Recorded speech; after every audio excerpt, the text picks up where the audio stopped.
Firman Tuhan hari ini untuk kita baca, kita dengarkan, dan kita renungkan bersama dari Mazmur 144, ayat 1 sampai dengan ayat ke-15. Demikianlah firman Tuhan. Dari Daud, terpujilah Tuhan, gunung batuku, yang mengajar tanganku untuk bertempur, dan jari-jariku untuk berperang, yang menjadi tempat perlindunganku dan kubu pertahananku, kota bentengku dan penyelamatku, perisaiku dan tempat aku berlindung, yang menundukkan bangsa-bangsa ke bawah kuasaku.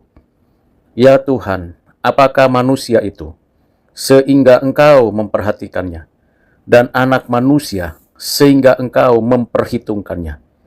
Manusia sama seperti angin, hari-harinya seperti bayang-bayang yang lewat. Ya Tuhan, tekukkanlah langit-Mu, dan turunlah, sentuhlah gunung-gunung, sehingga berasap. Lontarkanlah kilat-kilat, dan serahkanlah mereka. Lepaskanlah panah-panah-Mu, sehingga mereka kacau. Ulurkanlah tangan-Mu dari tempat tinggi. Bebaskanlah aku dan lepaskanlah aku dari banjir, dari tangan orang-orang asing, yang mulutnya mengucapkan tipu dan yang tangan kanannya adalah tangan kanan dusta. Ya Allah, aku hendak menyanyikan nyanyian baru bagimu. Dengan gambus 10 tali aku hendak bermazmur bagimu. Engkau yang memberikan kemenangan kepada raja-raja, dan yang membebaskan Daud hamba-Mu.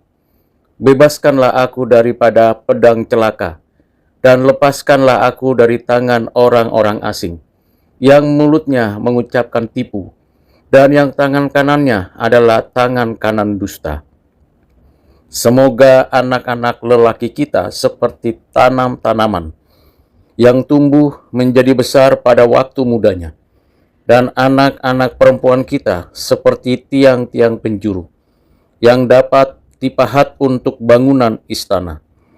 Semoga gudang-gudang kita penuh, mengeluarkan beraneka ragam barang. Semoga kambing domba kita menjadi beribu-ribu, berlaksa-laksa di padang-padang kita. Semoga lembu sapi kita syarat. Semoga tidak ada kegagalan dan tidak ada keguguran, dan tidak ada jeritan di lapangan-lapangan kita. Berbahagialah bangsa yang demikian keadaannya. Berbahagialah bangsa yang Allahnya ialah Tuhan. Saudara yang kekasih di dalam Kristus, demikianlah pembacaan firman Tuhan dari Mazmur 144 ini, yang topiknya mengenai keberadaan kita dan hubungan kita dengan Allah. Doa bagi kemenangan, ketertiban, dan kesejahteraan umat. Saudara yang kekasih di dalam Kristus, Mazmur 144 adalah doa kerajaan yang memadukan pujian, ratapan, dan permohonan kesejahteraan nasional. Secara literar, Mazmur ini mencerminkan refleksi Daud sebagai raja yang bergantung sepenuhnya pada Allah, baik dalam peperangan maupun dalam membangun kehidupan sosial umat. Mazmur ini menegaskan bahwa kekuasaan politik bersifat teosentris, bukan otonom. Struktur Mazmur 144 ini memperlihatkan 3 bagian utama. Ayat 1 dan 2, pujian kepada Allah sebagai pelatih perang. Ayat 3 sampai 11, pengakuan kefanaan manusia dan permohonan pembebasan. Ayat 12 sampai 15, serta visi kesejahteraan komunitas perjanjian. Secara biblika, urutan ini menunjukkan bahwa kesejahteraan sosial lahir dari relasi yang benar dengan Allah. Ayat 1 memuji Tuhan sebagai gunung batuku, yang melatih tangan untuk berperang. Secara teologis, kemenangan bukan hasil kekuatan militer, tetapi buah dari pembentukan ilahi. Calvin mengajarkan dari ayat 1 ini bahwa Daud tidak memuliakan keahlian militernya, melainkan anugerah Allah yang memberinya hikmat dan keberanian. Sementara Matthew Henry menafsirkan metafora ini sebagai gambaran pemeliharaan Allah yang menyeluruh. Allah bukan hanya pelindung, tetapi juga pendidik umatnya. Selanjutnya, Henry juga mengatakan bahwa segala keterampilan, baik fisik maupun strategis yang ada pada manusia, harusnya dipahami sebagai karunia Allah yang dipakai demi kebenaran. Pada ayat 3 dan 4, dijelaskan tentang kondisi yang kontras tajam antara kebesaran Allah dan kefanaan manusia. Pemazmur bertanya, mengapa Allah masih memedulikan manusia yang hidup seperti nafas dan bayangan? Tentunya secara teologis ini menegaskan doktrin anugerah, perhatian Allah kepada manusia tidak didasarkan pada kelayakan, melainkan kasih-Nya. Saudara yang kekasih di dalam Kristus, pada bagian ayat 3 dan 4 ini, Herman Ridderbos melihat bagian ini dalam terang teologi kerajaan Allah. Relasi Allah dengan manusia adalah relasi perjanjian, di mana Allah secara bebas memilih untuk terlibat dalam sejarah manusia. Kefanaan manusia juga menonjolkan kesetiaan Allah yang kekal. Selanjutnya ayat 5-8, kembali kepada permohonan pembebasan dari musuh. Bahasa kosmis seperti condongkan langitmu dan turunlah, menggemakan teofani ilahi. Secara biblika, ini menunjukkan bahwa keselamatan umat adalah tindakan Allah yang menentukan, bukan hasil negosiasi politik atau kekuatan senjata. Calvin menafsirkan ayat 5-8 sebagai permohonan, yakni ekspresi iman yang berani, namun tetap tunduk. Menurutnya, Daud tidak memerintah Allah, tetapi memohon dengan keyakinan bahwa Allah berdaulat atas sejarah dan mampu membungkam kebohongan serta kekerasan musuh. Saudara yang kekasih di dalam Kristus, untuk ayat 9-11 yang berisi janji pujian dan pengulangan permohonan pembebasan. Secara teologis, pujian di tengah permohonan mengajarkan kepada kita bahwa doa orang beriman selalu berorientasi pada kemuliaan Allah. Janji pujian adalah tanda iman yang hidup, bukan transaksi religius.